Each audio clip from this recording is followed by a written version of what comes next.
கர்த்தருடைய பரிசுத்த நாமத்திற்கு ஸ்தோத்திரம். நம்ம யாக்கோபு 5வது அதிகாரம் 19வது வசனத்துக்குள்ள வருகிறோம். யாக்கோபு 5:19 ஜெபத்தோடு இந்த செய்திக்குள்ளே கடன் செல்வோம்.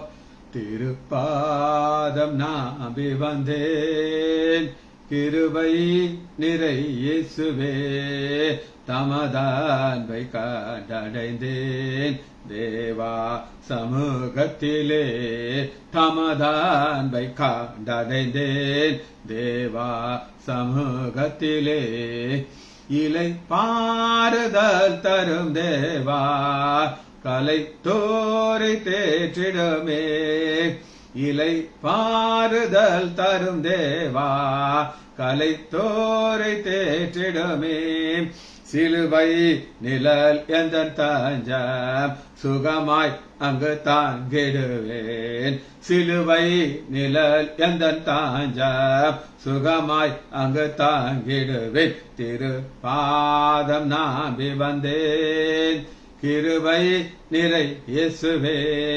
தமதான்பை கண்டடைந்தேன், தேவா சமூகத்திலே யானை நோக்கி கூப்பிடு என்றீர், இன்னல் துன்ப நேரத்திலும் யானை நோக்கி கூப்பிடு என்றீர், இன்னல் துன்ப நேரத்திலும் கருத்தாய் விசாரித்து யானை கனிவோடனை நோக்கிடுமே, கருத்தாய் விசாரித்து என்றும் கனிவோடனை நோக்கிடுமே, திரு பாதம் நாம்பி வந்தேன், கிருபை நிறை இயேசுவே, தமதான்பை கண்டடைந்தேன், தேவா சமூகத்திலே மன மாற மாந்தர் நீரால மன வேண்டுதல் கெட்டிடம், மன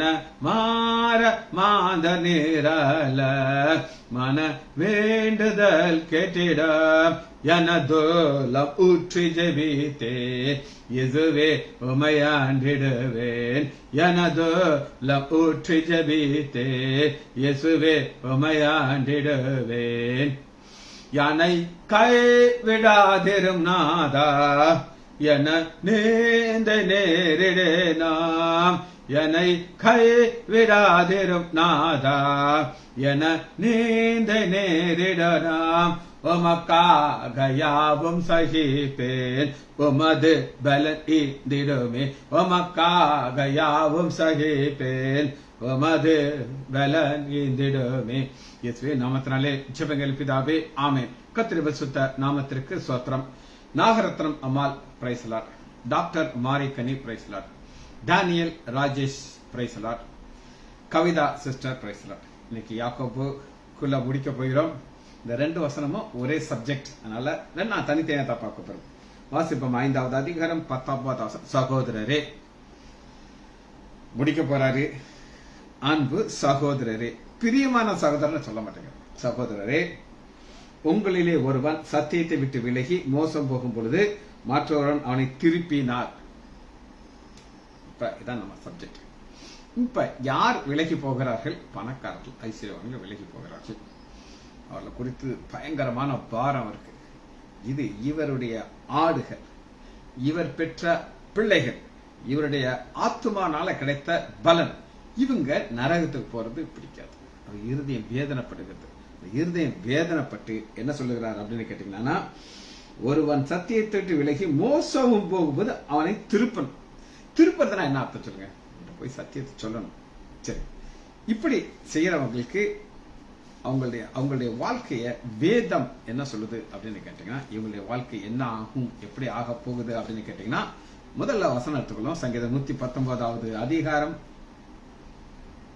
21வது வசனம். 119:21 வேதம் ஆண்டவர்கிட்ட போனால் என்ன நடக்கும் அப்படின்னு கேட்டீங்கன்னா,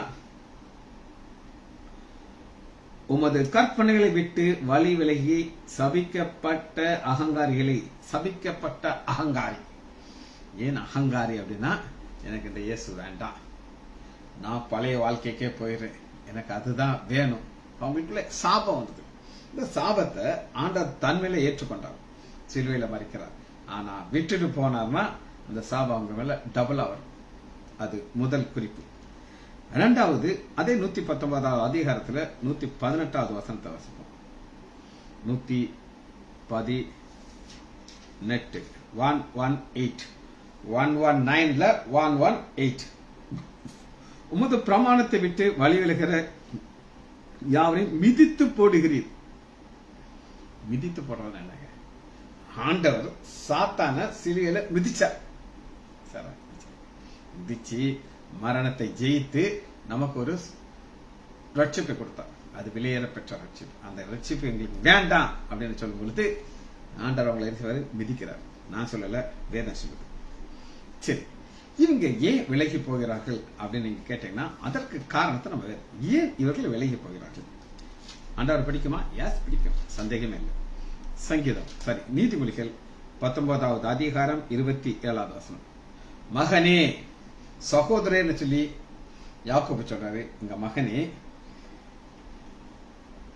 அறிவை தரும் வார்த்தைகளை விட்டு விலகி செய்யும் போதகத்தை நீ கேளாதே. அறிவை தரும் வார்த்தைகளை விட்டு, வேர்ட் ஆஃப் காடை விட்டுட்டு விலகி செய்த போதகத்தை நீ கேட்காத. கேட்டா நீ பின்னாடி போயிடும். சரி, முதல்ல ஒரு சம்பவத்தை நான் உங்களுக்கு சொல்ல போயிட்டேன். நான் அவனுடைய பெரிதான கிருபையினால ஒரு மனிதன் ஆண்டவர்கிட்ட தூரமா போயிட்டார். அவரை நான் திருப்பி ஆண்டவருக்குள்ள கொண்டு வரேன். சாட்சியை சொல்லிட்டு செய்திக்குள்ள போகிறேன். கோயிலான் குளம் அப்படின்னு ஒரு ஊர், அங்க ராஜசேகரன் வருது. இவர் நான் ரட்சிக்கப்படுறதுக்கு முன்னாடி 2000க்கு முன்னாடி இவர் ரட்சிக்கப்பட்டு எப்பவுமே கையில பைபிளோட தான் இருப்பார். பைபிளோட தான் அங்க நான் பாவம் செய்ய போயிட்டு இருக்கிற இடத்துல அவர் இருந்துச்சு. அந்த ஒரு கட்டில அந்த கல்லுல உட்காந்து பைபிள் வாசி. அவங்க அப்பா ஒரு ஹெட் மாஸ்டர், அவர் பேர் தனுஷ் கோடி, நல்லா உயரமா இருப்பாரு. இப்ப இந்த ஃபுட் ஸ்லீவ் தான் போட்டுப்பார். ஃபுட் ஸ்லீவ் தான் ஒயிட் ஷர்ட் போட்டுப்பாரு, வேஸ்ட் இருப்பார். நான் ரவுண்ட் சொல்வேன், எல்லாம் என்னுடைய கேஸா தான் இருக்கும். பாத்ரூம்ல விழுந்து கை விரல வெட்டிக்கிட்டாரு, நரம்பு போயிடுச்சு, நான் தான் சூச்சல் போட்டேன். அவர் என்கிட்ட சொல்றாரு, சார் என் மகன் உங்க மதத்துக்கு போயிட்டான் சார். எனக்கு கூச்சமா இருக்கு, எனக்கு எங்கேயா மதம் இருக்குது, பேர் கிறிஸ்தவன், அவ்வளவுதான், கூச்சமா இருக்கு. ஆனாலும் இந்த வாழ்க்கை அப்படியே போயிட்டு இருந்துச்சு. நான் ரட்சிக்கப்பட்ட 2000க்கு அப்புறம் அவர் பின்மாற்றத்துக்கு போயிட்டு டோட்டல் பேக்ஸ்லைட். பிடிஓட பக்கம் பிடி வச்சு உட்காந்துருப்பாரு. எந்த கையில பைபிள் வச்சிருந்தாரோ பிடி வச்சிருப்பாரு. நான் அவர்கிட்ட கேட்டேன், ராஜசேகரன், நீங்க ஏன் இயேசு விட்டுட்டீங்க அப்படின்னு சொல்லி. சார், ஃப்ரெண்ட்ஸோட சேர்ந்தா அவங்க கிண்டல் அடிக்கிறாங்க சார். ஆனா இப்ப எல்லாம் கிண்டல் அடிக்க மாட்டேங்க. நானும் ஃப்ரெண்ட்ஸ் எல்லாம் ஒண்ணு உட்காந்து பீடி வெடிப்போம், கிண்டல் அடிச்சுக்கிட்டு இருப்போம், ஜாலியா இருந்துட்டு. ரெண்டாவது நான் கேட்டேன், இப்ப நீங்க சந்தோஷமா இருக்கீங்களா? சந்தோஷமா கிடையாது சார், சோகமா இருக்கேன், இயேசு விட்டுட்டோங்கிற சோகம் இருக்கு அப்படின்னு சொல்லுவாரு. அவருக்கு காலில் ஒரு புண்ணு வரும். அந்த புண்ணு வந்துச்சுன்னா எங்க ஊசி போட்டாலும் சரியாகுது. ஆனா எங்கிட்ட வந்து மருந்து கட்டினா அறிவு. அவங்க அம்மா சொல்லுவாங்க, டே ரைசாண்ட ஆஸ்பத்திரிக்கு போட, அங்க போனா தானே உங்களுக்கு சரியாகணும். இங்க ஒருத்தர் இருக்கான் லூசு பைய, எப்ப போனாலும் ஏசு ஏசுங்கிறான். எங்கிட்ட ஏசு ஏசுங்க, நான் தான் அந்த ஏசு விட்டுட்டேன்ல. இருந்தாலும் ஒரு நாள் என்கிட்ட ரொம்ப ரஃபா பேசிட்டார். என்ன சொன்னார்னா, பாருங்க, நான் வந்தது வைத்தியத்துக்கு, உங்கள்கிட்ட ஆலோசனைக்காண்டி கிடையாது. நீங்க என்கிட்ட ஜெபத்தை பத்தி பேசக்கூடாது, பைபிள் வாசிக்கிறது பேசக்கூடாது, மருந்து கட்டதான் கட்டுங்க, அவ்வளவுதான். ரஃபா பேசுற, நானும் வாய்ப்பத்துக்கு மருந்து கட்டிட்டேன். அடுத்த நாள் கால் ரொம்ப வீங்கிருச்சு. பையன் வர்றாரு, சார் தெரியாம நான் பேசிட்டேன் சார், எனக்கு கொஞ்சம் காலை சரி பண்ணி கொடுங்க சார், என்னை மன்னிச்சுக்கோங்க சார் அப்படின்னு ஒரு மன்னிப்பு கேட்டார். அட்மிட் பண்ண, காலை உயர்த்தி வச்சு ட்ரீட்மெண்ட் ஸ்டார்ட் பண்ணணும். அந்த ரூம்ல ஒரு டிவி இருந்துச்சு. ஒரு ஸ்டூடெண்ட் பொண்ணு அவருக்கு ட்ரெஸ்ஸிங் பண்ண வந்துட்ட அந்த பொண்ணுகிட்ட சொல்றாரு, பாப்பா சூப்பரான பாட்டு, உங்களோட டான்ஸ் ஆடுவோமா, எனக்கு டான்ஸ்னா ரொம்ப பிடிக்கும் அப்படின்ட்டு சொல்றாரு. அவர் இந்த சிஜி டாக்டர் போய் சொல்லிடாத, அந்த லூசு பைய செய்தியில என் பேரை சொல்லிடுவாரு அப்படின்னு சொன்னாரு. அவ கரெக்டா சொல்லிட்டாங்க. நான் பேசிட்டு இருக்கும்போது, உங்களுக்கு டான்ஸ்னா பிடிக்குமா ராஜேஷன் கிட்ட சொல்லிட்டாளா, அவன் சொல்லிட்டாளா அப்படின்னாரு. சொன்னாரு, கிறிஸ்தவ மதத்தை பெரிய பிரச்சனை என்னன்னா, சிலுவையில் அறையப்பட்ட வாழ்க்கை வாழ்றது ரொம்ப கஷ்டம் சார், ஒன்னும் போல வாழ முடிய மாட்டேங்குது, அதுதான் எனக்கு பெரிய பிரச்சனை அப்படின்னாரு. அப்புறம் கொஞ்சம் ஆண்டவர்ல வந்துட்டாரு, ஜோமன் ஆரம்பிச்சிட்டாரு, பைபிள் வாசிப்பார். எனக்கு ஒரே சந்தோஷமா இருக்கும். ஒரு நாள் இப்ப அந்த போதகத்தை விட்டு விலகிற காரியம் அவர் வாழ்க்கையில் வந்துச்சு. வெளியூர்ல செக்யூரிட்டி வேலை பார்த்துட்டு இருப்பாரு. செக்யூரிட்டி வேலை, நல்ல யூனிஃபார்ம் எல்லாம் போட்டிருப்பாரு.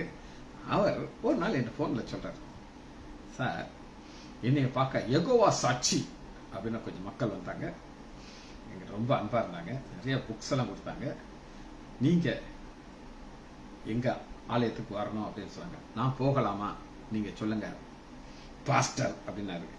ராஜசேகரன், உங்களுக்கு நரகத்துக்கு போவதற்கு ஆசையா இருக்கா அப்படின்னு கேட்டேன். என்னது நரகத்துக்கு போறதுக்கா? அதுக்கா நான் இவ்வளவு கஷ்டப்பட்டு இருக்கேன், என்ன சார் சொல்றீங்க அப்படின்ட்டு. நான் சொன்னேன், ஹாஸ்பிட்டலுக்கு வாங்க, தங்கறதுக்கு ரூம் தரேன் ஃப்ரீயா, கேன்டீன் என்னுடைய கண்ட்ரோல்ல இருக்குது, உங்களுக்கு சாப்பாடு ஃப்ரீ, உங்களுக்கு நேரம் கிடைக்கும் போதெல்லாம் என் ரூம்ல உட்காந்துருங்க, நான் உங்களுக்கு வசனத்தை சொல்றேன்ட்டு உட்கார வச்சேன். கரெக்டா லீவ் போட்டு வந்துட்டார். வந்து நோட்ஸ் எழுத ஆரம்பித்தார். ஒவ்வொரு வசனமா இயேசு ஃபவுண்டேஷனை குறித்து ஒரு 15 வசனத்தை எழுதி கொடுத்து அதை நல்லா எக்ஸ்பிளைன் பண்ணிட்டு. ஏன் அப்படின்னு கேட்டீங்கன்னா, வசனத்தை பார்ப்போம். யாக்கோபு 5வது அதிகாரம் 19வது வசனம், சகோதரரே உங்களில் ஒருவன் சத்தியத்தை விட்டு விலகி, சத்தியத்தை ஏற்றுக்கொள்ளல, அன்னைக்கு சத்தியத்தை சொல்லி திரும்ப ஆண்டவர் ஏற்றுக்கொள்ள வச்சிட்டேன். 2வது பிசாசு என்ன செய்யறானா, சத்தியத்தை விட்டு விலகி மோசம் போகும்படி மற்றவனை திருப்பினான். இப்பதான் நடந்துட்டு இருந்துச்சு.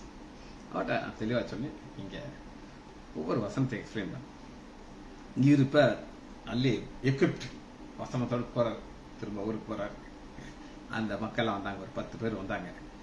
ஊர்ல இருந்து வந்துட்டீங்களே, நம்ம ஆலயத்துக்கு போவோமா, நம்ம சபைக்கு போவோமா, யெகோவா சாட்சிங்கிற சபைக்கு போவோமா அப்படின்னு கேட்டாங்க. இவர் நீங்க எல்லாரும் உட்காருங்க, ஒரு 10 வசனத்திற்கு நீங்க விளக்கம் சொல்லியாச்சுன்னா அப்புறம் நான் வந்துடுறேன்ட்டு ஒவ்வொரு வசனமா காமிக்கிறேன், ஒவ்வொரு வசனமா காட்டுறாரு. ஒவ்வொருத்தனா எந்திரிச்சு ஓடியே போயிட்டான். காரணம் என்னன்னா, யெகோவா சாட்சி யார் அப்படின்னு கேட்டீங்கன்னா, அவங்க இயேசுவே நம்ப மாட்டாங்க. பிதா மாத்திரம் தான் கடவுள். அவங்க நீங்களும் கேர்ஃபுல்லா இருக்கணும், அதான் சொல்றவங்க. அவங்களுடைய ஆர்குமெண்ட் என்னன்னா, பிதா அன்பானவர், அப்படிதான் கரெக்ட். அதனால அவர் அந்த அன்பு என்ன செய்யும்னா யாரையுமே நரகத்துல போடாது. இயேசு தான் தேவையில்லாம ஒரு பிரச்சனையை உண்டு பண்ணிட்டு இருக்காரு. பாவத்தை மன்னிக்க நான் வந்திருக்கிறேன், இவர் எனக்கு தேவை, பிதாவே மன்னிச்சிருவார்ல அப்படின்னா யெகோவாங்கிற தேவனுடைய சாட்சியம். அப்படி வச்சு மக்களை ஏமாத்தி நரகத்துல போடுறதுக்கு ட்ரை பண்ணாங்க. ஆனா அவருக்கு நான் ஆலோசனை சொன்னேன். அப்புறம் ஒரு நாள் என்ன ஆச்சு, நம்ம ஹாஸ்பிட்டல் இருக்காரு, திடீர்னு ராத்திரி மூச்சு திணறல் வந்துருச்சு. வழக்கமா எனக்கு போன் வராது, இவர் என்னுடைய பேஷண்ட், நண்பன், நான் வழி நடத்துற ஆடுன்னு எல்லாருக்கும் தெரியும். அதனால போன் வச்சு, சார் இந்த மாதிரி ராஜசேகருக்கு இந்த மாதிரி பிபி கூடுது, என்ன பண்றேன் சார்? நான் ஒரு 2-3 இன்ஜெக்ஷன் சொன்னேன், மாத்திரை கொடுமா, காலையில சரியாயிடும். காலையில அதுக்குள்ளே நைட்ல கேட்டேன், நல்லா தூங்கிட்டா சார் அப்படின்னு சொன்னாரு. நான் போறேன், போய் ராஜசேகரன் எப்படி இருக்கீங்கன்னு கேட்டேன். என் மேல கோபம் இருக்கு. சார் என்ன சார் நீங்க அநியாயம் பண்ணிட்டீங்கன்னு. நான் என்ன ராஜன் அநியாயம் பண்ணினேன்? நேத்தே நான் பரலோகம் போயிருப்பேன், நீங்க அநியாயம் பண்ணிட்டீங்க. அந்த ஊசி மாத்திரை எனக்கு போடாம இருந்தா அப்படி நான் பரலோகம் போயிருக்கேன். எவ்வளவு நிச்சயத்தோட இருந்தா பாருங்க. ஒரு காலத்துல ஆண்டவரே வேண்டாம்னு சொல்லி பிடி பிடிச்ச மனுஷன், யெகோவா சாட்சிக்காரன் அவனை திரும்ப பார்த்தாரு. ஆனா அதுல எல்லாம் நின்றுட்டு ஸ்டெடியா நின்னாரு.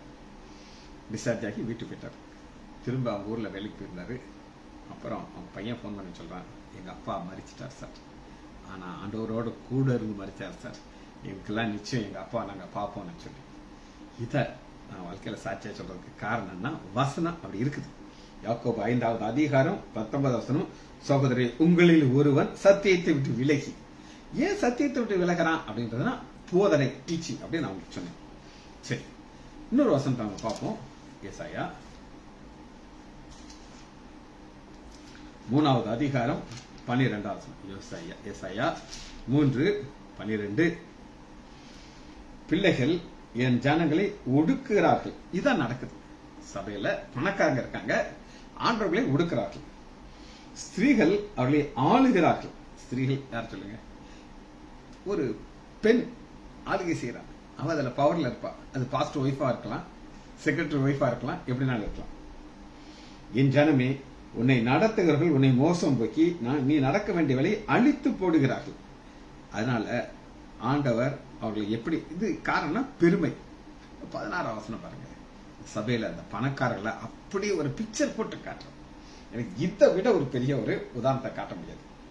பின்னன் கர்த்தர் சொல்லுகிறது, சீயோன் குமார்த்திகள், சீயோன் குமார்த்தி சபையில இருக்க லீடர்ஸ், பணக்காரர்கள் அகந்தையாயிருந்து கழுத்தை நெறித்து நடந்து கண்களை மறுட்டி பார்த்து ஒய்யாரமாய் நடந்து தங்கள் காலில் சிலம்பு ஒலிக்க ஜில் ஜில் ஜில் ஜில் நடக்கிறாங்க. ஏன்னா இந்த கொலுசு இப்ப ட்ரெண்ட், இப்ப 5 வருஷம் ஆயிடுச்சு. கோல்டு கொலுசு, கோல்டு கொலுசுல கோல்டு மணி போட்டுட்டு அக்கா கொஞ்சம் கணுக்கால் தெரிய ஒரு சேலையை கட்டிட்டு ஜில் ஜில் ஜில் நடக்கும்போது எல்லாரும் கண்களும் எங்க போகும்? நம்ம அக்கா வந்துட்டாங்க, எங்களுக்கு காசு கொடுப்பாங்க, எங்களுக்கு என்னென்னமோ கொடுப்பாங்க. ஆனா ஆண்டவர் என்ன சொல்றாருன்னா 14 வருஷம் ஆதலால் ஆண்டவர் சியோன் குமாரத்தின் உச்சந்தலையை மொட்டையாக்கும். உச்சந்தலையை மொட்டையாக்குறதுனா என்ன அப்படின்னு சொல்லிங்கன்னா, நம்ம ஊர்ல ஒரு வழக்கம் இருக்கு, பழைய கிராமத்துல இருக்கு. ஒரு பொம்பளை தப்பா வாழ்ந்தனா அவன் மண்டையை சிரைச்சி கரும்புள்ளி செம்புள்ளி குத்தி கழுத வேலையை நடத்துவாங்க. அதைத்தான் இங்க நடக்குது. அவர்கள் மானத்தை குலைப்பார். 18 அந்நாளிலே கர்த்தர் அவருடைய ஆபரணங்களாகிய சிலம்பு, சுட்டி, பிறைச்சி, முக்காடு, எல்லாமே தாயத்து, மூக்குத்தி, வினோதமான வஸ்திரங்கள், சால்வை, போர்வை, குப்பி, கண்ணாடிகளையும் சல்லாக்களையும். அங்க குல்பர்கால படிக்கும் பொழுது அங்க ஒரு கூட்டத்தார் பார்த்துட்டேன். அவங்க வந்து ஒரு ட்ரைப்ஸ், அவங்க பேர், அவங்கள லம்பாடி அப்படின்னுவாங்க. லம்பாடி அங்க ஒரு ட்ரெடிஷன். அந்த பெண்கள் இந்த மாதிரி ட்ரெஸ் போட்டிருப்பாங்க, ஒரு ஷால்வை பத்தி இருப்பாங்க, அது நிறைய கிளாஸ் வச்சு ஒர்க் பண்ணிருப்பாங்க. நான் ரட்சிக்கப்பட்ட முன்னாடி அதை பத்தி எனக்கு தெரியாது. நான் ரட்சிக்கப்பட்ட பிறகு எனக்கு ஞாபகம் வந்துச்சு, ஓ அவங்க இந்த மாதிரி இதே ட்ரெஸ் யார் போட்டிருக்காங்க பாருங்க, இஸ்ரேல் மக்கள் பணக்காரங்க போட்டிருக்காங்க. துப்பாக்கிகள் உரிந்து போடுவார், அப்பொழுது சுகந்தத்துக்கு பதிலாக துர்க்கந்தம் சப்ஸ்டிட், அதாவது இவங்க சுகந்தம்னா ஒரு வாசனை போட்டிருக்காங்க, இப்ப நாத்தம் அடிக்குது. அந்த அளவுக்கு அவங்க வாழ்க்கையை ஆண்டவர் அழிக்க கொண்டாடுறாரு. கச்சைக்கு பதிலாக கயிறு, கச்சைன்னு அவங்களுக்கு தெரியுமில்ல, அது ஒரு இன்னைக்கெல்லாம் பார்த்தீங்கன்னா சில அக்காம இருக்கு, இந்த ஜாக்கெட் முன்னாடி ஒரு நீள ஒரு கயிறு தூக்கிட்டு இருக்கு, அது எதுக்குன்னு எனக்கு தெரியாது. அதுக்கு பதிலாக என்னன்னா கயிறு கட்டி இவங்கெல்லாம் அடிமையா தூக்கிட்டு போறாங்க. மயிர் சுருளுக்கு பதிலாக மொட்டை. மண்டையில சுருளான அக்காமர்ல பாத்திருக்கீங்களா? எனக்கு ஒரு அக்காவை நல்லா தெரியும். அவன் மண்டை ஃபுல்லா ஒரு என்ன இருக்கும், ஒரு சுருட்ட முடி, ஆனா செத்தே போயிட்டாங்க. ஆடம்பரமான வஸ்திரத்துக்கு பதிலாக ரட்டு, அழகுக்கு பதிலாக சுருங்கி போகுது. மூஞ்சில எத்தனவோ மேக்கப் போட்டிருப்பா, எல்லாமே ஆண்டடிச்சு வருங்க கொண்டாடுறாங்க.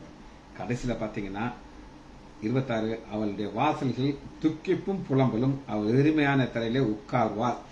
இதெல்லாம் நடக்க கூடாதுங்கிறதற்காண்டி ஆண்டவர் சொல்லாரு, எப்பா போ நீ என்ன செய்ய சொல்லி தயவு செய்து திருப்பி. அப்ப இந்த அவமானம் அவளுக்கு வராது. இது தேவனுடைய கோபத்தினால வருகிறது. 17ஆம் வசனம் பாருங்க, தேவனுடைய கோபத்தை நீங்க பார்க்கலாம். இதை தேவன் செய்யறதற்கு காரணம் என்ன அப்படின்றத நம்ம பார்ப்போம். அடுத்து சில வசங்களை நம்ம பார்க்க போயிடும். இந்த பணக்காரர்களுக்கு என்ன இருந்துச்சு சொல்லுங்க. பணக்காரர்களுக்கு என்ன இருந்துச்சு? பண ஆசை. 1 தீமோத்தேயு 6வது அதிகாரம் 10வது வசனம். 1 தீமோத்தேயு 6:10. பண ஆசை எல்லா தீமைக்கும் வேறாயிருக்கிறது, அதை இச்சித்து விசுவாசத்தை விட்டு விலகி அநேக வேதனையும் தங்களை உருவ குத்திக் கொள்கிறார்கள். பண ஆசை. பணம் தேவையா? எஸ் தேவை. நான் உழைக்கிறேன். உங்களுக்கு எத்தனை பேருக்கு தெரியும்னு தெரியாது. எல்லாரும் ஆஃப் எடுப்பாங்க. நான் வெளியூர் போறதுக்காண்டி நான் அந்த ஆஃபை சரண்டர் பண்ணியாச்சு. இன்க்ளூடிங் சண்டே நான் வேலை பார்ப்பேன். காலையில ஒரு சாயங்காலம் 10 மணிக்கு வரேன். அவ்வளோ பேஷண்ட் இருப்பாங்க, பார்ப்பேன். எனக்கு நல்லா சம்பளம் கிடைக்குது, வேலை பார்க்கறேன், சம்பளம் கிடைக்குது, வேலை பார்க்கறேன். 365 நாள் இன்க்ளூடிங் சண்டே. அது எனக்கு மேல விழுந்த பாரம். என்னை தேடி பேஷண்ட் வர்றாங்க, அதை நான் சந்தோஷமா வச்சிருக்கேன். ஆனா ஆண்டவனுக்கு பணம் கொடுக்குறாரு. விசுவாசம் விட்டு விலகி. இதாங்க பண ஆசை வந்துருச்சுன்னா விசுவாசம் போயிடும். ஏன்னா நம்ம ஆண்டவரை நோக்கி பார்க்கறதுக்கு வேண்டி பணத்தை பார்க்கறது. ஒரு நடந்த சம்பவத்தை நான் உங்களுக்கு சொல்றேன். இது ஒரு பாஸ்டர் சொன்னார். ஏஜி சர்ச்சிலிருந்து ஒரு பாஸ்டரை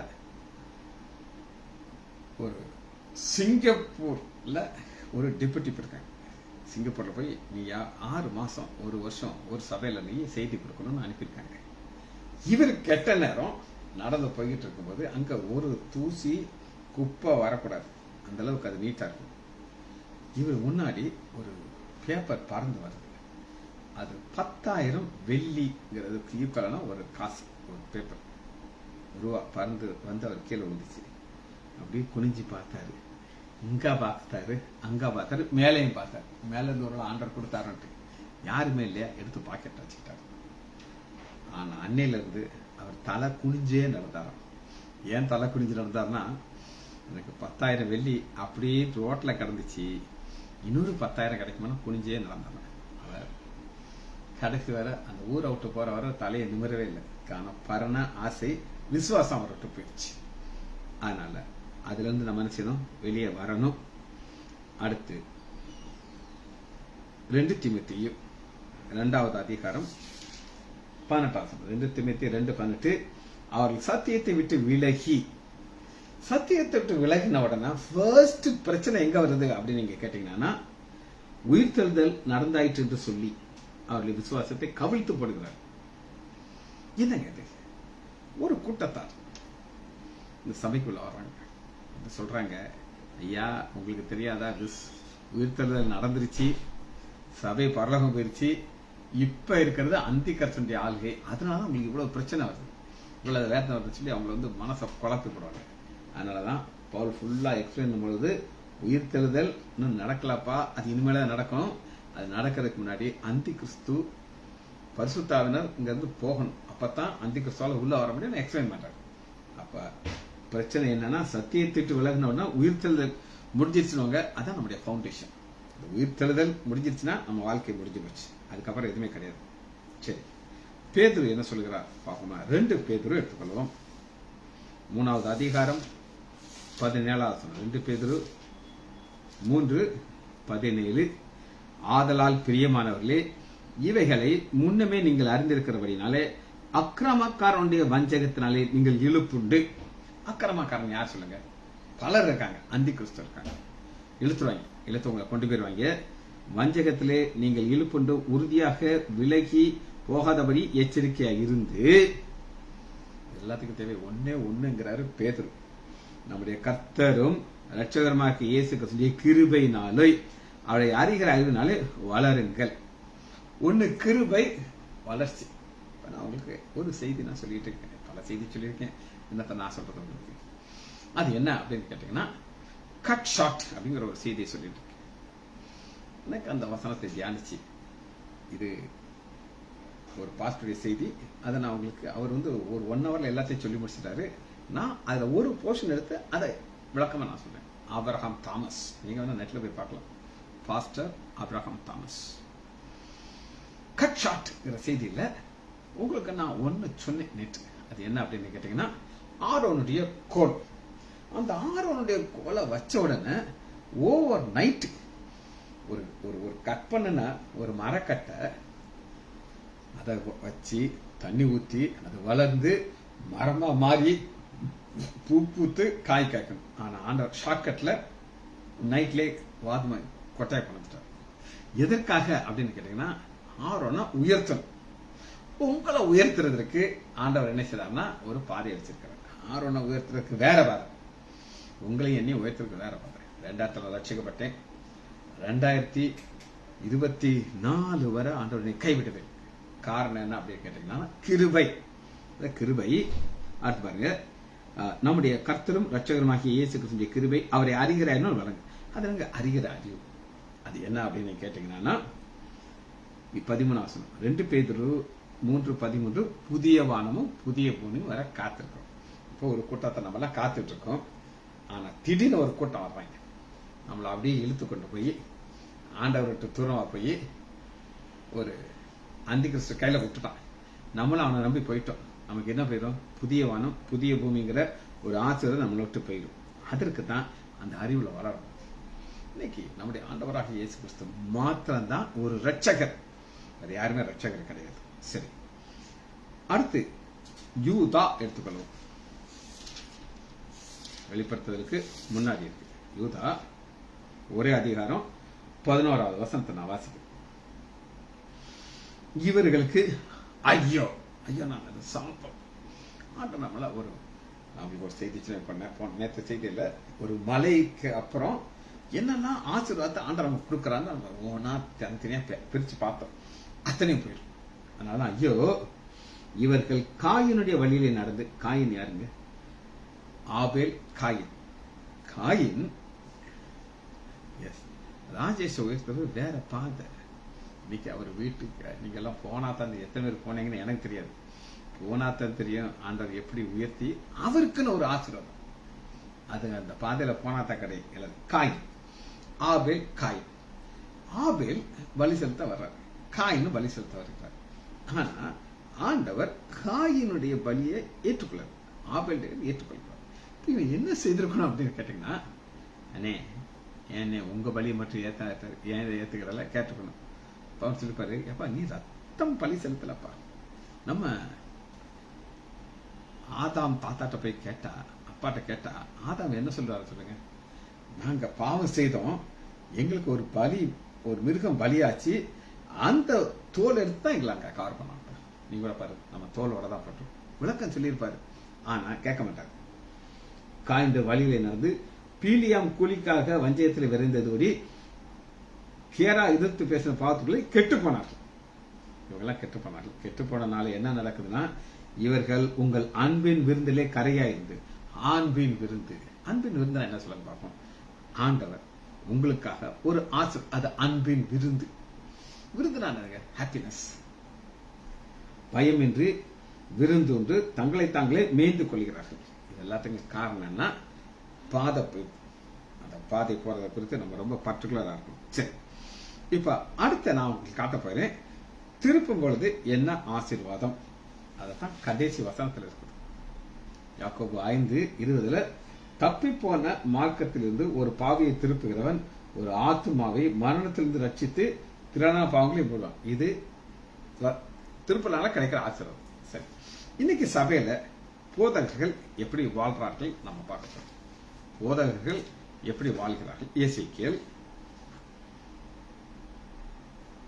34வது அதிகாரம் 4வது 34:4. இன்னைக்கு இதான் சபைக்குள்ள போதகர்கள், எந்த போதகர்கள் தவறா போகிறவர்களை திருப்பணமோ அவங்க எப்படி வாழ்றார்கள். 34:4 நீங்கள் பலவீனமானவர்களை பலப்படுத்தாமலும். யார் யாரெல்லாம் சபையில வீக்கா இருக்காங்களோ அவங்களை நீங்க என்ன செய்யணும்? பலப்படுத்தணும். உங்களுக்கு ஒரு பிரச்சனை இல்லாம இதை நீங்க செய்யுங்க, இப்படி ஜெபம் பண்ணுங்க, ஆண்டவர்களை ஆசீர்வதிப்பார்னு சொல்லணும். நசல் கொண்டவர்களை குணமாக்கலும். நசல் ஆனது ஒரு வீக்காகி அந்த ஆடு ஒரு சிக்கலா இருக்குது. ஆனா அப்படி இருக்கிற ஆடை ஹெல்ப் பண்ணாம, எலும்பு முறிந்தவர்களை காயம் கட்டாமலும், துருத்தொண்டவர்களை திருப்பி கொண்டு வராமலும், காணாமல் பண்ணவர்களை தேடாமல் போய் பலாத்காரமும் கொடூரமாய் அவர்களை ஆண்டீர்கள். அப்ப இந்த போதகர்கள் என்ன செய்றாங்க அப்படின்னு கேட்டீங்கன்னா, இவங்களை ஆளுகை செய்றாங்க. இவங்களுக்கு தேவை என்னன்னா, அவங்களுடைய பணம் இவர்களுக்கு தேவை, வேற எதுவுமே அவர்களுக்கு தேவையில்லை. அவர்களை பலப்படுத்த வேண்டும். இயேசுடைய வேலை என்ன அப்படின்னு கேட்டீங்கன்னா, 14 வசனத்தை அவங்களுக்கு வாசிக்கிறேன். அவர்களை நல்ல மேய்ச்சலிலே மேய்ப்பேன். ஆண்டவர் ஆகிய இயேசு கிறிஸ்து நல்ல மேய்ச்சலை மேய்க்கிறார். அந்த ஆடுகளுக்கு என்ன தேவை? ஆகாரம், பசும் புல் தேவை. இந்த பசும் புல்ல கொடுக்கறத விட்டுட்டு எப்படியாவது அவங்க பணத்தை கடக்கிறதுக்கு அந்த பாஸ்டர் ட்ரை பண்றாங்க. ஆனா ஆண்டவர் சொல்றாரு, இஸ்ரவேலுடைய உயர்ந்த மலைகளே அவர்களை தொழுவம் இருக்கும். எசேக்கியேல் 34வது அதிகாரம் 14 வசனம். அங்கே அவைகள் நல்ல தொழுவத்திலே படுத்துக்கொள்ளும். இஸ்ரவேலின் மலைகளில் நல்ல மேய்ச்சல். இது திருப்பும் போது கிடைக்கிற ஆச்சரியம் இல்லைன்னா அது நரகத்தில் போய் விழுத்துரும். இதுதான் ஆண்டவராகிய இயேசு கிறிஸ்து உடைய வாஞ்சை. சரி, இப்ப நம் ஆண்டவர் இந்த மாதிரி காரியத்துல தவறு நடக்கும்போது, சபைக்குள்ள பிரச்சனை வருது, ஒருத்தன் தப்பா போறான், அவனுக்கு என்ன செய்யணும் அப்படின்னு சொல்லி ஆண்டவர் தெளிவா சொல்றாரு. மத்தேயு 18வது அதிகாரம் 14 வசனம். இப்ப தெளிவாக ஆண்டவர் என்ன சொல்லுகிறார் அப்படின்னு கேட்டீங்கன்னா, இவ்விதமாக இந்த சிறியவர்கள் ஒருவன் கெட்டு போவது பரலோகத்தில். சிறியவன் யாருங்க? பணக்காரன், காசு வச்சிருக்கான், ஆனா அவன் நரகத்துக்கு போறான். அப்படிப்பட்டவன என்ன செய்யணும் அப்படின்னு கேட்டீங்கன்னா, 15 வசனம். உன் சகோதரர் ஒருவன் உனக்கு விரோதமாக குற்றம் செய்தால் அவனத்திலே போய் நீ தனித்திருக்கையிலே அவனோட பேசி இந்த ஆதாயப்படுத்த. ஆதாயப்படுத்தலாம், அவனுடைய குற்றத்தை நீங்க சொல்லணும். அண்ணே பணம் முக்கியம் தானே, ஆனால் இப்படி நீங்க வாழக்கூடாது, நீங்க நரகத்துல போயிடுவீங்க, அதனால நீங்க தயவு செய்து இதை விட்டுட்டு வந்துருங்கன்னு சொல்லணும். இதுதான் நாம் செய்ய வேண்டிய வேலை. இதெல்லாம் ஆண்டவர் பார்த்துக்கிட்டார். சரி, பேதுரு உடைய வாழ்க்கையில ஆண்டவர் எப்படி இடைப்பட்டார் அப்படின்னு நான் உங்களுக்கு காட்டுறேன். லூக்கா 22வது அதிகாரம் 22:32 பேதுரு இப்ப ஒரு பேக் சைடு போறார். ஒரு பெண் வரும்போது ஆண்டவர் தூஷிக்க போறாருன்னு சொல்லி ஆண்டவருக்கு தெரியும். அதனால என்ன செய்யறாரு அப்படின்னு கேட்டீங்கன்னா, பின்பு கர்த்தர் சீமோனே சீமோனே, இதோ கோதுமையை சுலகிலே புடைக்கிறது போல சாத்தான் உன்னை புடைக்கிறது, நானோ உன் விசுவாசம் ஒளிந்தவரை உனக்காக வேண்டிக் கொண்டேன், நீ குணப்பட்ட பின்பு சகோதரம். அப்ப இங்க ரெண்டு காரியம். ஒரு பக்கம் சாத்தான் என்ன செய்யறான்னா, பேதுருவை எப்படியாவது இழுத்து நரகத்துல போறோம், அதுக்காண்டி 3 மாதிரி மறுதளிக்க வச்சான். ஆனா ஆண்டவன் சொல்றாரு, நான் ஜெபம் பண்ணிட்டு இருப்பேன். எங்க அம்மா சொல்லுவாங்க, பாவத்துல வாழ்றதுக்கு தோட்டத்துக்கு போயிட்டு வந்த உடனே, டேய் வரதுக்கு ரொம்ப லேட் ஆயிடுச்சா? ஆமா, ரொம்ப பெரிய ஆபரேஷன், நான் உனக்காக ஜெபம் பண்ணிட்டே இருந்தேன்டான். அப்போலாம் என்னத்துக்கு எங்க அம்மா எனக்கு ஜெபம் பண்ணா நல்லாதான் இருக்கேன்னு சொல்லி. ஆனா ஆண்டவர் எப்படி பேதுருக்காக ஜெபம் பண்ணிட்டாரோ, அதுபோல எங்க அம்மா எனக்காக ஜெபம் பண்ணாங்க. ஸ்டாலினுடைய அம்மா கண்ணீர் விட்டு அழுதுருப்பாங்க. ஆனா அவங்க பரலோகத்துல இருந்து பார்ப்பாங்க ஸ்டாலின் போடுற வசனங்கள் எல்லாம். ஆனா நேர்ல அவங்க பாக்குறதுக்கு ஆண்டவர் கிருபை. நான் ரட்சிக்கப்பட்ட வேண்டிய எங்க அம்மா இருந்தாங்க. ஆனா எங்க அம்மாவுக்கு அந்த கிருபையை கிடைக்கல. சரி, இது எல்லாருக்கும் கிடைக்காது. ரைட். ஒருத்தன் பிரச்சனையில மாட்டிக்கிட்டான். அப்ப நம்ம எப்படி டீல் பண்ணணுங்கிறத பார்க்க போறோம். பிரச்சனையில மாட்டியாச்சு. கலாத்தியர் 6வது அதிகாரம் 1 வசனத்துல பார்ப்போம். கலாத்தியர் 6:1, சகோதரரே, ஒருவன் யாதொரு குற்றத்தில் அகப்பட்டால் அவனுடைய பாவம் வெளியில வந்துருச்சு. சரியா? ஆவிக்குரியவர்களாகிய நீங்கள், நம்மள ஆண்டவர் ஆவிக்குரியவர்களை பார்க்கிறாரு. நீங்கள் சாந்தமுள்ள ஆவியோடு அகப்பட்டவனை சீர்படுத்தி நீயும் சோதிக்கப்பட சரி. அவனை என்ன அர்த்தம் கேட்டீங்கன்னா, இது ரொம்ப பிஸ்து நினைக்காதப்பா. ஒருத்தன் சிக்கல்ல மாட்டிக்கிட்டானா வாயை திறக்காது.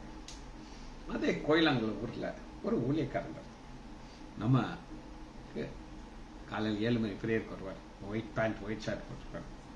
அவர் மனைவி ஒரு நாள் நான் என் ரூம்ல இருக்கும்போது தனியா வந்து அந்த அம்மா என்கிட்ட பேசுறது, சார் இந்த ஆள் ரொம்ப மோசமா வாழ்றான் சார், கேவலமா இருக்கு, கண்ட பொம்பளை கூட படுக்கிறான், நீ கொஞ்சம் சொல்லக்கூடாதா டாக்டர் அப்படின்னு சொல்லி.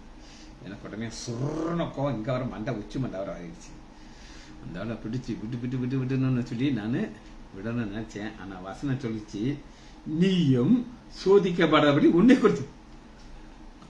இது எனக்கு எச்சரிக்கை, நான் வாயவே திறக்க மாட்டேன் அப்படின்ட்டு நான் அந்த ஆள்கிட்ட பேசவே இல்லை.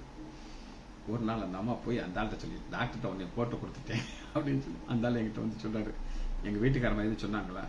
நான் வாயவே திறக்கல. என் ஊழியத்தை கிடைக்கிறதுக்காண்டி என் வீட்டுக்காரமா என்னை பத்தி பல இடங்கள மாதிரி பொய்யா பேசுறாரு, நீங்க என்ன சொல்றீங்க? வாயவே திறக்க போயிட்டாரு. நான் சிக்கல்ல மாட்டாம இருக்கிறதுக்கு ஒருத்தர் கீழே விழுந்து மாட்டுனா நீங்க அவனோட என்ன செய்யணும்? பெருசாக்க கூடாது. ரைட். கடைசியா ஒரு வசனத்தை வாசி முடிக்க போயிடும். யூதா 22வது அதிகாரத்துக்குள்ள 22-23 பார்த்து நம்ம முடிக்க போயிடும். யூதா 22-23. அல்லாமலும் நீங்கள் பகுத்தறிவுள்ளாயிருந்து சிலருக்கு இரக்கம் பாராட்டி சிலரை அக்கினிலிருந்து இழுத்து பயத்தோடு ரட்சித்து. நீங்க எங்க இருந்தீங்க? அக்கினிலிருந்து இழுக்கிறீங்க. என்ன அக்கினி? நரகம்ங்கிற அக்கினிலிருந்து இழுத்து